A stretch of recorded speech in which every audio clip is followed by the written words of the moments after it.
So, update lang no sa aking G-Loan account. So, nag-share naman ako sa inyo palagi ng aking mga G-Loan offer and isi-share ko na rin sa inyo yung G-Loan ko ngayon kasi medyo nagtatampo na talaga ako sa G-Loan ko kasi wait lang, papakita ko sa inyo ha. So, by the way, last May na tapos ko na nga po yung loan ko na 25,000 pesos and then after that, in-offer nila ako ng 3,000 pesos. So, tumaas naman siya weekly by weekly pero nasa 4,000, 5,000 pesos. So, ganun siya. So, nag-aantay ako ng spike dito sa G-Loan. Magkaroon sila ng offer sa akin kasi para naman matuwa ako sa kanila nun. So, open lang natin tong G-Loan ko. So, may offer po ako ngayon na 7,000 pesos. Hindi na ako natutuwa talaga sa G-Loan na to actually kasi tumaba po ng offer niya. Parang wala kami pinagsamahan nito. 2 years na mahigit akong naglo-loan dito pero napakadamot niya. And yung G-score ko is mababa rin naman. Pero kasi kapag ikaw ang existing customer ni G-Loan, dapat naman give the right price na i-offer nila. Pero, yun nga, hindi ko pa rin siya ma-avail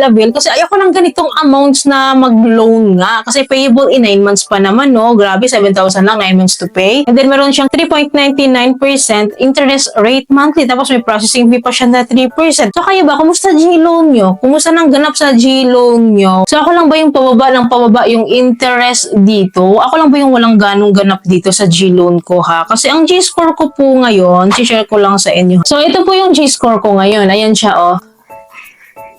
Yan po yung G-score ko ngayon, 587 yung G-score ko. Which is, bumaba na lang yan kasi hindi ko na siya gano'ng nagagamit. Pero I think kasi hindi na rin po reliable itong G-score, parang hindi na siya akma dun sa offer back. Kasi nga tulad sa husband ko, ang G-score niya mas mababa dito. Pero meron siyang offer na 25,000, meron siyang offer na 15,000, mataas ang offer niya sa G-Gives. Samantalang ako, mas mataas yung G-score ko, mababa yung offer nila sa akin. Mababa yung offer nila sa akin, which is kahit kailan hindi ako na-delay sa aking payment sa G-Loan, nakailang G-Loan ako, nakatatlo na almost 2 years na ako nag-avail dito pero hindi nila ako inaalagaan as parang dapat 'di ba existing customer tayo dapat naman mas mataas yung offer natin dito so paano to pag ganito 'di ba so paano natin ipapa-elevate tong ganitong offer nila which is time to time nag-check talaga ako kasi kuminsan kasi may limited offer si G-Loan which is hindi ko rin kasi mabitawan si G-Loan kahit ganito naman si G-Loan hindi ko rin siya mabitawan kasi what if mangangailangan ako and at least nandito lang si G-Loan nakaantabay lang si G-Loan dyan so hindi ko pa rin po aayawan tong G-Loan ko